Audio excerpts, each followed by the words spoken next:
வணக்கம் நண்பர்களே.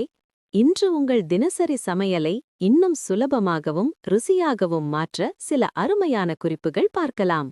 சாதம் வெள்ளையாகவும் தனித்தனியாகவும் வர அது வேகும்போது 1 டீஸ்பூன் எண்ணெய் சேர்த்து பாருங்கள்.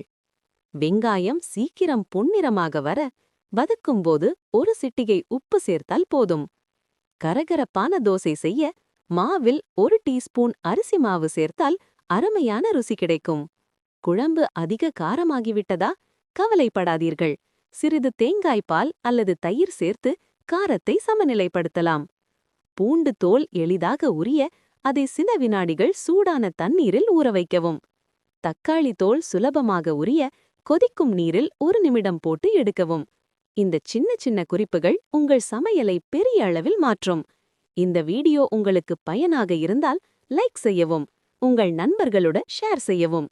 இன்னும் பல பயனுள்ள சமையல் குறிப்புகளுக்கு எங்கள் சேனலை சப்ஸ்கிரைப் செய்ய மறக்காதீர்கள். நன்றி.